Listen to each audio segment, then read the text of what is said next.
Podcast. Today we are here with Ida Navarro and Ashley. Oh, and keep in mind, these two are not against each other. This is just for the debate. And today we are going to see what is better, volleyball or cheer. First off, I'm going to start by saying that volleyball is way much more than a mental sport than cheer. Because during cheer, like, you have all this music and you can't hear what the crowd is saying. And, like, you might not hear your coach, all right? And during volleyball, the crowds are yelling at you, your teammates, coach, probably other teams that are benched, the other team's yelling at you, their coach is yelling at you. Basically, everyone's yelling at you, and you have all this pressure on you. So would you say that it takes like a mental toll on the players? Yes, it really is a mental game. All right. So when you are playing, like those words, does it give you motivation or does it hurt you? Honestly, it really depends on the player. I have a big passion for volleyball, so what they say doesn't really matter to me as long as I win the game for my team. Right. So you feel like cheer doesn't have that same like effect on a person? Honestly, not really, because all this music is playing and you're just dancing and like throwing people in the air. I don't really get that. So I think cheer is just more physically demanding than volleyball because carrying somebody up on your hands is not that easy of a feat. The flyers, it must be incredibly difficult to just go through the air like that, right? Yeah, it is pretty difficult when you have to carry someone and you have to push them up and you have to be able to land on somebody's hands. It's just like, it's more physically demanding and more challenging than volleyball, in my opinion. Right, so what do you think of that? Honestly, what I have to say is at least there's someone there to help save you. Like in volleyball, some people have to dive through chairs, tables, maybe run into their coaches, the bench. No one's there to save them. They could like hit themselves in the head, the knees, the feet, the arms. Anything could get injured by just throwing yourself. No one is willing to throw themselves to the ground just for a ball. I'm still gonna go with my point where even if there is someone to save you, there's a chance that person's not fast enough and you could fall on your head and your arms, you could break bones, or you could get a concussion if you fall on your head or any other type of injury. Like I said before, no one is willing to throw themselves just for a ball besides from volleyball players or football, whatever. But the thing is, you could also break bones by running into something. You don't know what you could be running into. So, Danae, my question for you is what is your reaction to all of the people that say that cheer isn't a sport? People may say that, but for cheer you have to, I guess, save it. You have to always, do arm exercises and yes, stretch, maybe even run laps to like have good leg strength, do push-ups, planks, all that, like casual arm exercises. So we could, including bases, they had to pick up flyers, they had to suck in everything and like have to try to keep their balance together. As in for more of like the other positions, people have to stay intact. They have to always be in one piece, like be careful on what they do, what steps they do, where they place their hands, everything. So they always have to stay like that. Okay, so about the conditioning, what's your reaction to that? I think conditioning really depends on the coaches as well. Because during volleyball, we have to run all these laps. You have to be quick to the ball. You have to have fast reflexes, especially like when you're being setter. Setter is one of the most difficult positions because you only have this split second while your passer's passing it to you probably like 10 feet away from you, and the hitter is calling your name. You don't know who to set at that point, usually for new players, but setters only have like maybe quick seconds, and then hitters, they have to lift weights, focus on their swing, look around for the ball on the other team, see if they want to block, and again, if they get set, their swing has to be at least deep or tip, so we could get the point, right? Adding on to that part, well, for the quick second part, our back spots also have to like think what they do, where they hold. They have to be calling out steps too, and it's not just the music, of course. They also they're helping direct, first base, the people which are holding the flyer, move this way or fix your contact or whatever. They always, and if the flyer falls, they fall backwards, they're leaning, the back spots always have to say, hey, stop leaning, balance your weight, if they fall backwards, the back spots always have to do most of the work too, because they have to catch them, and anything can happen.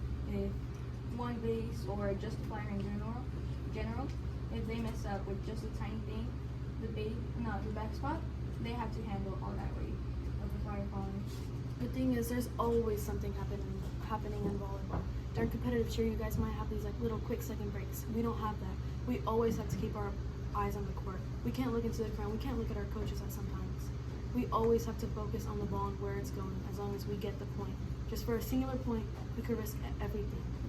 The same with us. If we move like one step or we like trip on our own feet, that could count as like with not being clean, not being tight.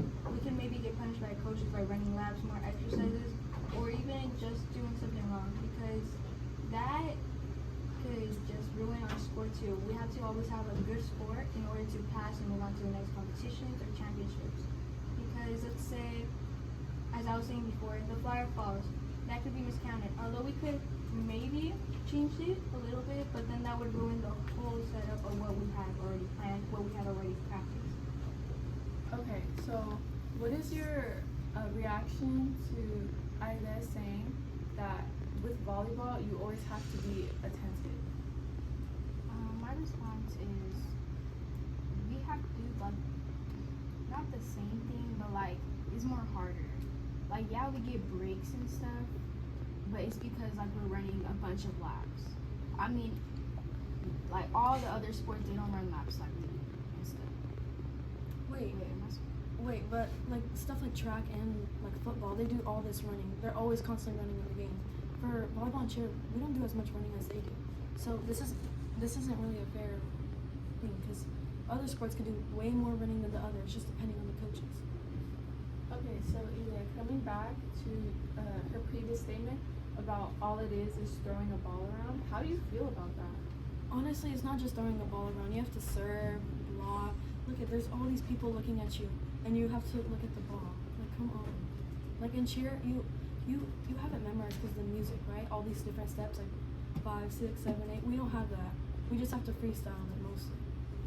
Right, so what you're saying is that they have a routine and you're just going off of where the ball is. Mm-hmm. So how do you feel about that? I feel that like we have routines too, but like when we're doing conditioning and stuff, and like when we have to hold a plank, like imagine you drop. I never see you guys having to run a full lap around the whole yard. If like even if one person drops, that's a lap.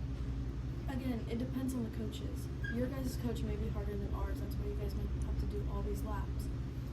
Right, so is what we're trying to get at that cheer is more like physically demanding, like you have to be more fit? Yeah. Okay, so how do you feel about that? Honestly, I just think that's completely wrong, because there's some girls that are weaker than others. During cheer, like some of the flyers might not be as strong as like the baits, right? Some might be more tiny. Some volleyball players, they have to condition all the time and work out, because every position has a different trait. Like being a passer, like you have to be quick on your feet. You might have like big quads from all this running, and having a good, like you're getting used to getting bruises, right? And then when you're a setter, like you always have to get the second ball, always. So the ball, like how I said before, the ball is probably like 90 feet away from you, but you still have to put in your all, and you have to have strong arms to push if one of your hitters are far away from you.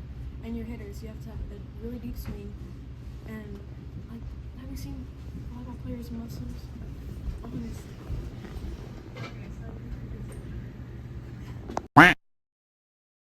So our original athletes had to go off to practice, so now we have their representatives in their place, Thomas and Eduardo.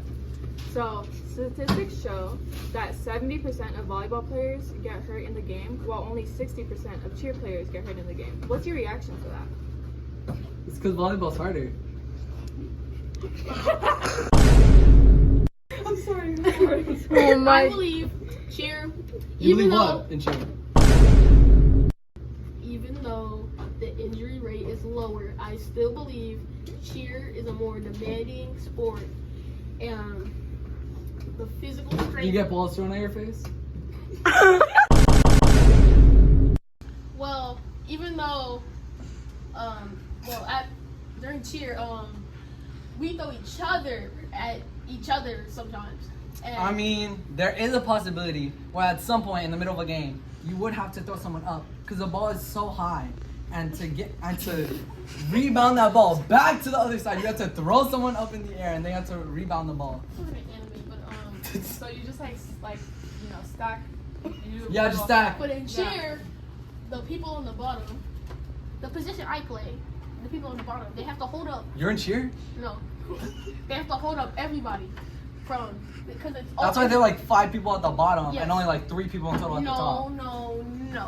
In my rule book, In your rule book. there's 1 person on the bottom and 3 people on top.